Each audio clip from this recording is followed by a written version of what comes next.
What was your first interactions or impressions of him, of Eminem, when you first met him? He's very elusive. He didn't feel like he needed a bodyguard. He was actually perturbed by the idea of somebody giving him a bodyguard. Everything that he did was to evade me. It was like a scavenger hunt. I was constantly following this guy. He would do shit like disappear, I gotta find him.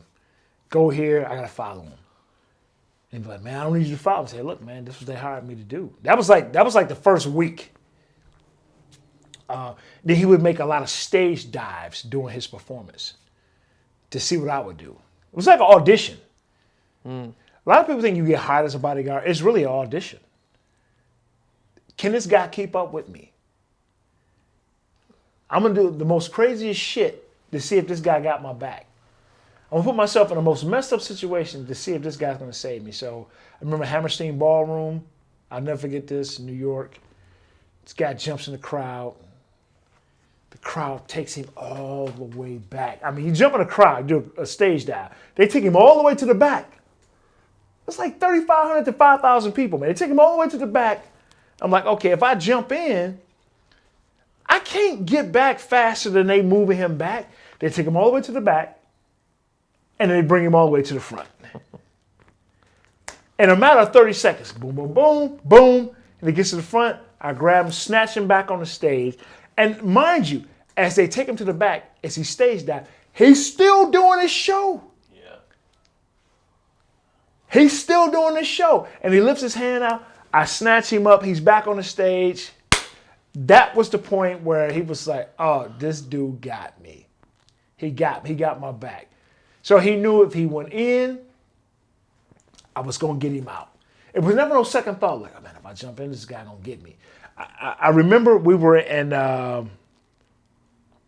Auschwitz, Germany, some shit like that. It was like fucking Hitler's greatest hits town or some shit like that.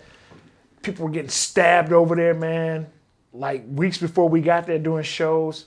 I said, dude, I'm going to need you not to do any stage dives. He said, man, fuck that. I'm doing the stage dive anyway. I said, man, stabbing people over here, man. He said, I'm doing a stage dive. You got me or you not? So when he do the stage dive, when he jump in, when he jump, I'm jumping. When he's in the air, I'm in the air. And it was key words, certain words, brain damage, he jumped, just don't give a fuck, rock bottom, still don't give a fuck. Those are the 4 songs. He jumped. And it was certain words. When he jumped, when I knew he jumped, I jumped. I'm sure it's a photographer somewhere that was taking pictures from the side of the stage. When you see him jump, we both in the air at the same time. So as he's jumping, I'm grabbing an ankle. And we're talking about mid-air. So that way, when they go to try to pull him to the back, I can snatch him back. Pull him back, throw him back on the stage, and he never stopped the show. The show was going on in the air, in the crowd, in the mosh pit, back to the stage. Right. That's why he deserved to have the gym shoe deal with Jordan, because he was always in the fucking air, man. A lot of people don't understand why he deserved to have the Jumpman deal. He was always in the air. Did he get a deal with Jordan? Yes. Okay. This guy let me tell you this story, man. I never told this part. He would buy Jordans before every show. Buy shoes, buy gym shoes, go Jordan, we go Nike time, buy gym shoes.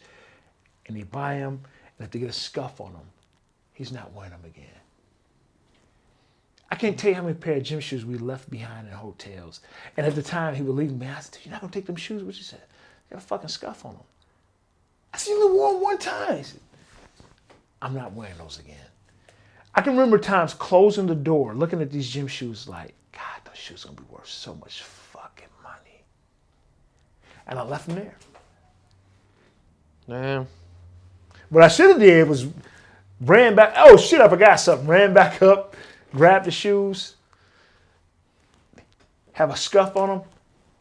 One time. That's it. Shit, you could have, if you had a picture of him. Oh, my God, man. With the shoes and then got him to sign it? Dude, I can't tell you. Done. And I'm talking about during 1999 when I worked with him.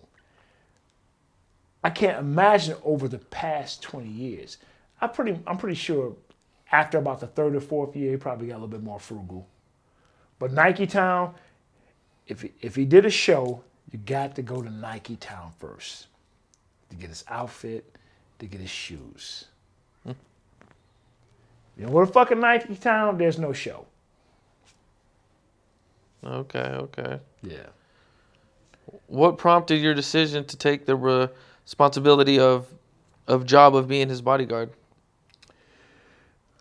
I was a music producer at the time. And I figured me taking on the job as a bodyguard, I had already been doing it. You know, as a producer that was also a bodyguard. You know, and when I got out of college, I was trying to work for the Secret Service or either FBI. And I didn't have much luck with that. I kept getting, I passed the test, I get on the list, wait. Pass the test, get on the list, wait. Didn't get hired, so I got a call from a guy who do bodyguard work. He said, hey man, I get a lot of celebrities coming to town. I got a company, we do this, that, and the other. We protect them while they're here. Would you be willing to do that? I said, sure, why not? While I was doing that, I did that for about 6 years. And then I got the call from Eminem and Paul Rosenberg, and they called me, and I did it, and they liked the way I work, and the rest is history, man. History. Yeah.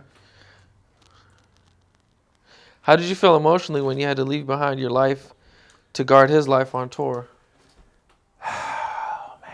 That was a tough decision, man. I consulted with my dad, my wife at that time, my pastor.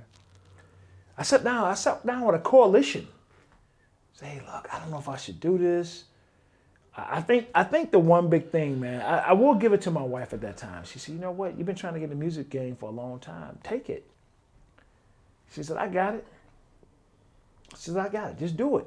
See what happens. And I was like, oh, man, you know, I'm trying to be a good dad. I don't want to give this up, raising my son, to go raise some man. Because that's pretty much what it was almost like doing, man. I'm babysitting.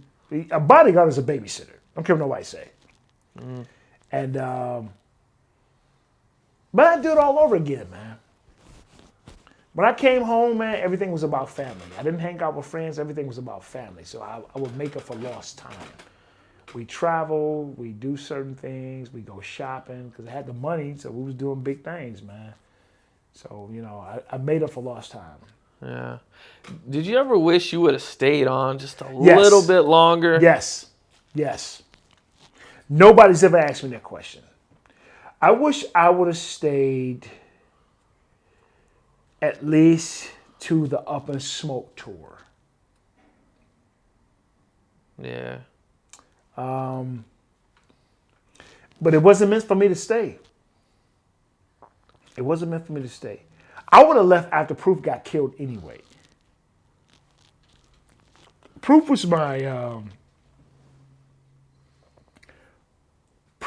road dog, man. A lot of people don't know this, and this is probably I'm giving an exclusive right here. Proof, that was my dude. Very healthy, didn't eat pork, didn't drink, didn't smoke, didn't do drugs. But then when he got on that road and that tour, and Lord knows what happened after I left.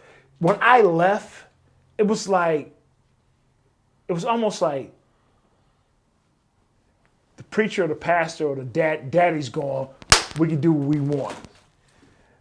They used to call me Goody Two Shoes. That was the M name for me. Man, you Goody Two Shoes. You don't ever do shit, man. We trying to do this. I don't want to do that shit, man. I'm here to protect you. I can't protect you if I'm high.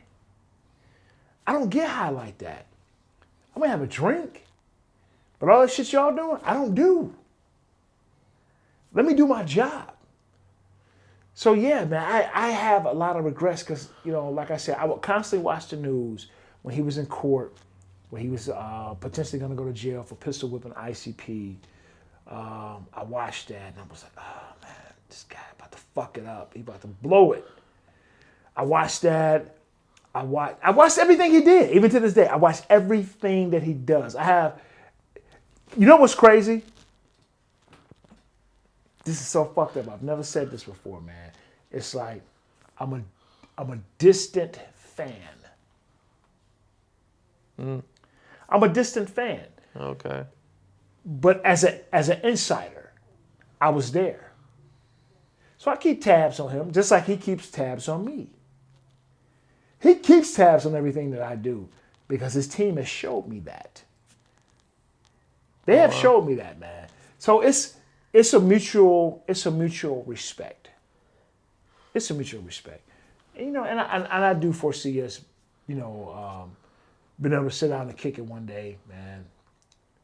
Before it's, as he said, his album is Curtain Calls. Before it's Curtain Calls, we're gonna sit down. We're gonna chop it up. Right. Okay. Yeah.